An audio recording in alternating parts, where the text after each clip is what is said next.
We wrap up every week with a tradition. It's one of our favorites. This is the best 5 minutes of the week as far as I'm concerned, and it's courtesy of our friends at the DQs of Northwest Edmonton and Sherwood Park. This is where we ask you to bring the heat. That's right. These are Real Talkers hot takes as emailed to our inbox. It's the Flamethrower presented by the DQs of Northwest Edmonton and Sherwood Park.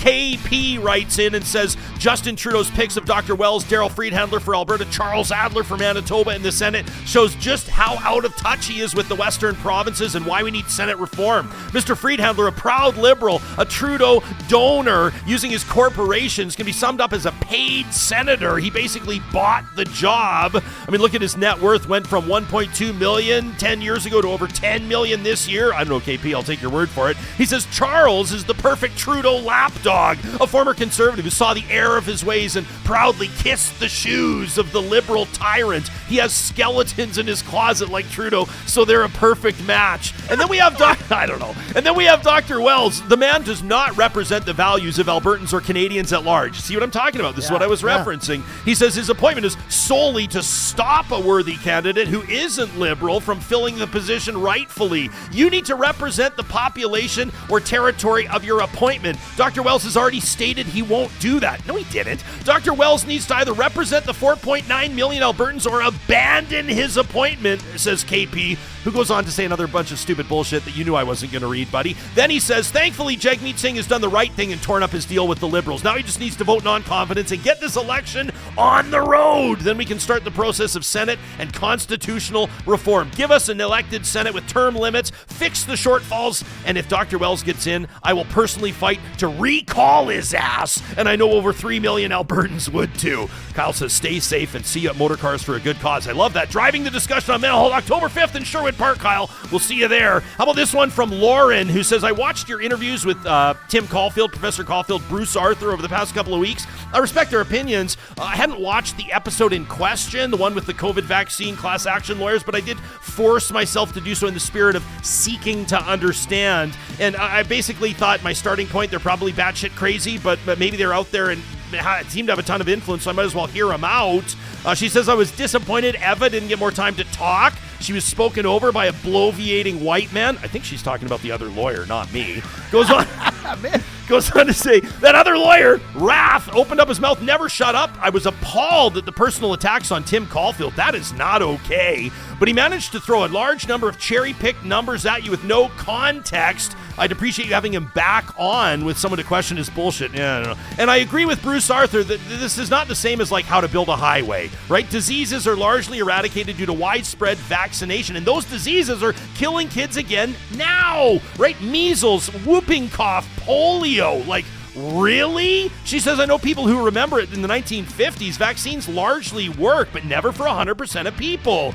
And she says, and I don't agree that Ryan frames this as a vaccine injury lawsuit. It's about informed consent. She says, okay, Eva tried to explain it's not about vaccine injury, but informed consent. I respect her right to argue that. There are important points here about how far the state should go to protect public health versus individual rights.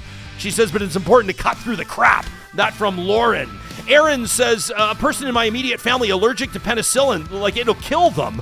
They know because they almost died as a young child, anaphylactic shock. And yes, antibiotics have been overused, but when my kids had a bacterial infection, did I refuse them treatment? Hell no. Because of the family's exposure to penicillin, that would be crazy. And now there's new research that says it could be outgrown, this serious allergy. When it comes down to it, if prescribed, we will still agree to have things given to us, even if others are allergic to them, right? There's people that could die if they come into contact with strawberries or cats. So there's always going to be people that can't tolerate certain things in their bodies. That's a fact of being one of 8 billion people on planet Earth. It really does suck for those people, and I feel for them. That from Erin. This from Brenda, who says, I'm aiming my flamethrower at those people who honk the second the light turns green. It's like they've been sitting there. This is my favorite email of the week. Yeah. It's like they've been sitting there, foot hovering over the horn, just waiting for that millisecond of opportunity to blast it. Hey, newsflash, buddy. The universe doesn't move at the speed of your impatience. Do you seriously think a half a second is going to magically make traffic vanish or shave time off your trip?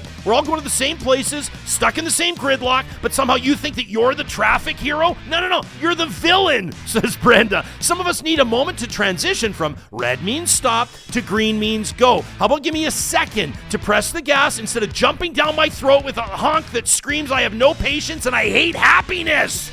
You're not saving time. You're just making everybody's day a little more irritating. Just chill. We'll all get there eventually. That from Brenda. And this from Travis, who says, I write to you today in befuddled contempt for the abject stupidity of my fellow drivers in the city of Edmonton.